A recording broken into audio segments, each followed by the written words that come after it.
Terhormat Bapak selaku Kepala Sekretaris juga rekan-rekan calon bergerak ya, belum kita melaksanakan wawancara sebagai salah satu tugas dari administrasi intelektual dalam bentuk perkenalkan video saya Salim Mubarok, instansi dari SMP Negeri Cari, calon guru penggerak angkatan, dan di sebelah saya silakan perkenalan Bapak. Saya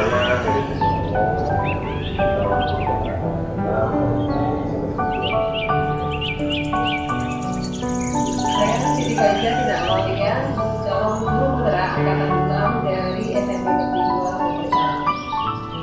Saya Yulika Fasulullah, calon guru penggerak angkatan 6 saksi SMP Negeri 2 Bogor. Baik Bapak Ibu, sebelum kita melaksanakan wawancara, tentunya kita senantiasa mengaturkan bersyukur atas kehadiran Allah pada kesempatan kita bisa bertatap muka dengan beliau Bapak Santo selaku Kepala Dari dan sekaligus sebagai narasumber kita untuk melaksanakan wawancara sebagai tugas dan nama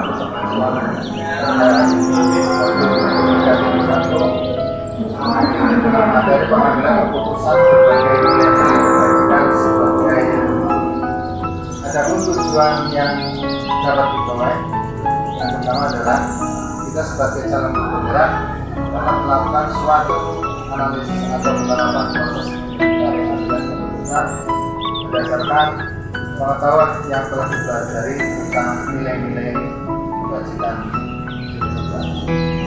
karena kita sudah ada Bapak Santo selaku Kepala dari beliau yang nanti akan menjadi narasumber kita untuk datang wawancara. Selamat pagi Bapak, bagaimana kondisi sekolah Bapak? Baik-baik saja. Oke Bapak. Tentunya Bapak sebagai pimpinan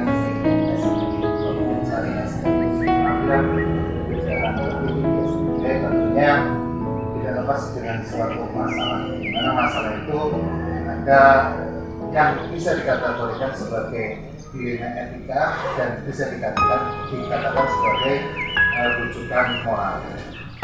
Kira-kira Bapak selama ini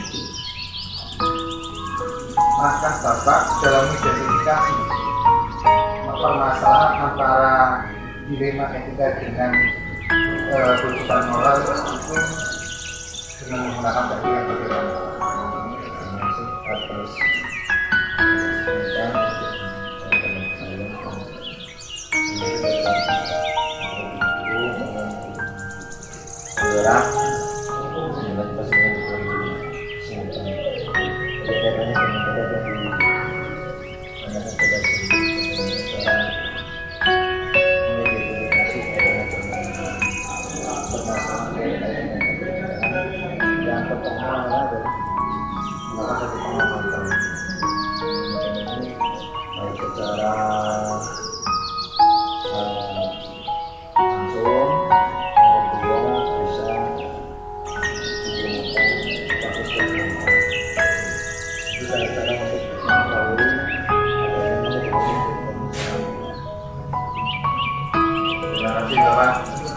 tadi Bapak menyampaikan dengan sebuah pengamatan ya dan berupas secara intinya dalam menghadapi situasi kan merujukan yang berlaku dan kita itu dimana kondisi situasi permasalahan itu ada suatu situasi di mana ada benar dan benar, ada dua kepentingan yang sama-sama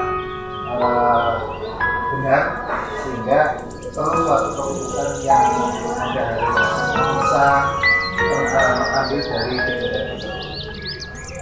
Dalam menjalankan pengambilan keputusan di sekolah Bapak, terutama dalam kasus-kasus yang antara benar dengan benar atau sebaliknya, ada dua kepentingan yang sama tentunya juga. Artinya kepentingan itu kepentingan yang sama-sama benar. Nah, menurut Bapak sendiri, bagaimana bagaimana cara pengambilan keputusan yang Anda ambil ketika menghadapi situasi di mana suatu keadaan itu benar dan keadaan yang satunya adalah Pertama harus mengambil yang bersangkutan untuk mengetahui permasalahan apa yang dihadapi beliau. Harus mendengar keluh kesah atau apa yang menyebabkan hal itu bisa terjadi dan itu terjadi. Setelah itu nanti kita bisa menyimpulkan permasalahan apa, bisa mengetahui mengapa bisa terjadi.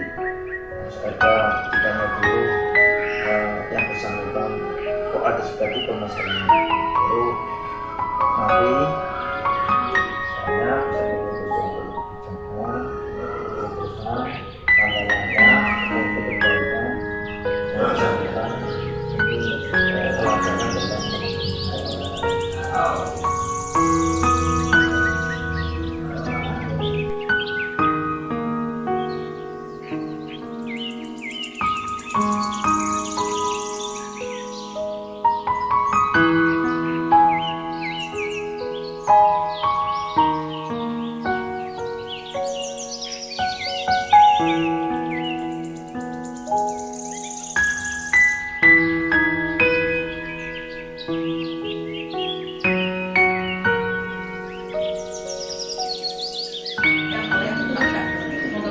terima kasih Ibu.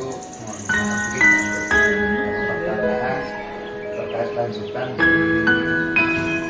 bukan kasus ini masalah yang tadi sudah disebutkan oleh Ibu tentunya ada sebuah masalah yang dengan cara-cara tertentu untuk mengambil sebuah keputusan.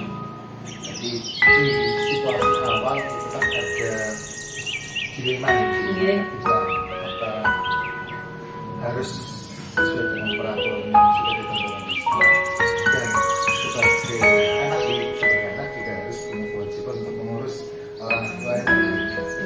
Tentunya dalam pengambil keputusan itu kan harus mempertimbangkan beberapa dari sudut pandang gitu. Betul. Dan tidak tentunya juga dalam pengambilan keputusan itu tidak langsung serta-merta ada masalah seperti itu langsung bisa Betul. kira-kira itu tantangan yang sudah ibu alami ketika mengambil situasi yang seperti di kasus awal itu bagaimana?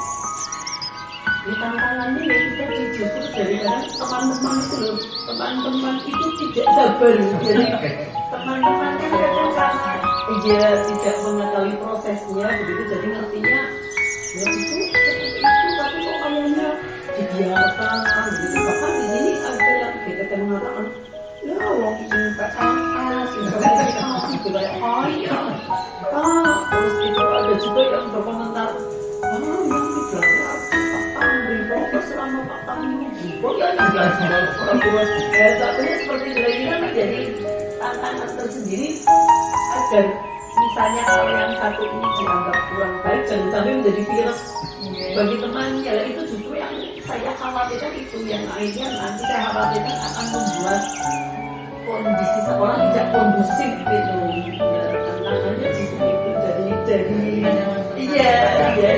dari apa ya, dari teman-teman sejawat gitu ya. Jadi kadang ini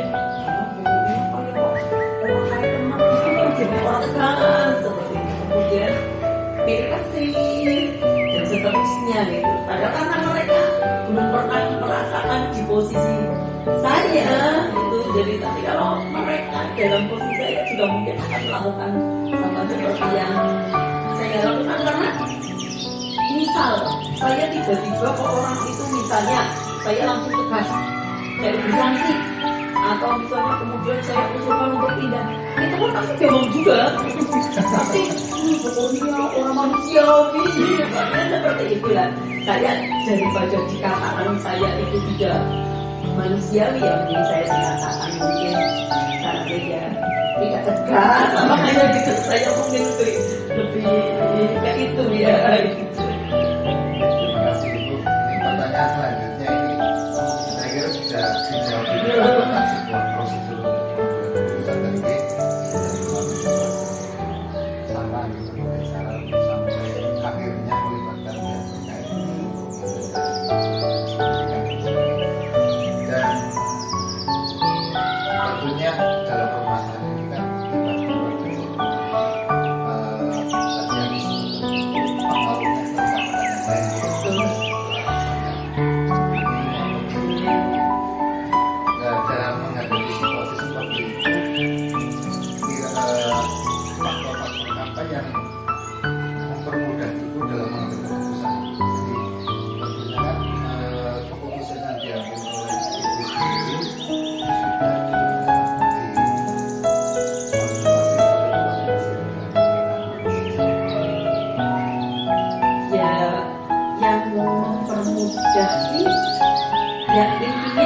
seperti itu gitu. Jadi sehingga ketika misalnya pun mungkin saya memberikan sanksi kepada itu juga mereka mungkin tidak akan apa-apa begitu gitu. Dan itu mungkin yang permudah ya, artinya tidak kalau di sini ibaratnya tidak ada perlawanan yang orang yang apa ya, kadang-kadang ada yang setempat namanya tinggal taktik kemarin seperti ini yang disakiti satu orang tapi sesekolah sakit dari semua itu. Kadang-kadang ada tempat yang seperti itu ya, tapi alhamdulillahnya kalau di sini kita ya tidak. Tapi itu mungkin juga karena tadi kalau saya memanggil seperti itu kan yang lain juga nggak tahu juga itu ada suatu apa ya, suatu resmi. Tapi itu kalau saya dengar di tempat lain itu ada yang sudah begitu. Jadi yang bermasalah misalnya dengan kepala satu orang, tapi yang lainnya itu pendukungnya banyak begitu loh, jadi tidak terima. Jadi mereka jiwa korsa, tapi jiwa korsa yang tidak tepat, ya tidak pas begitu. Dan itu untungnya di sini itu tidak ada seperti itu, sehingga saya cenderung tidak apa ya, tidak terlalu artinya harus berbenturan dengan ya pihak yang lain juga. Di sini kesadaran diri terkait dengan nilai kebajikannya Baik ya, jadi kalau di grup itu ada temannya yang bagaimana aja langsung ada yang minta kayak gitu. Jadi saya kadang terbantu oleh teman-teman ya, karena teman-teman yang tadi saling mengingatkan temannya. Jadi kadang saya nggak usah ngomongin ternyata sudah iya, ternyata sudah ada yang komplain juga begitu. Terima kasih Ibu, tadi sudah dijelaskan ini dari Bapak kasusnya seperti apa, situasinya seperti apa, sampai prosedur-prosedurnya dan langkah-langkah yang sudah diambil oleh Ibu untuk terkait dengan situasi yang terdapat dalam kasus pertama.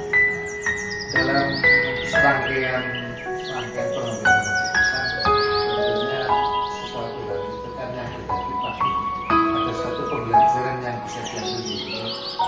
Menurut Ibu, dari kasus yang seperti itu dan pengambilan keputusan yang sudah Ibu sampaikan kepada tersebut, pembelajaran apa yang bisa diambil dari keputusan itu? Ya pembelajarannya kalau saya intinya itu di mana-mana saya nggak mau cari musuh kayak gitu. Jadi apa ya, kalau saya apa ya intinya itu, jadi saya kalau bisa ya intinya memperbaikan lah.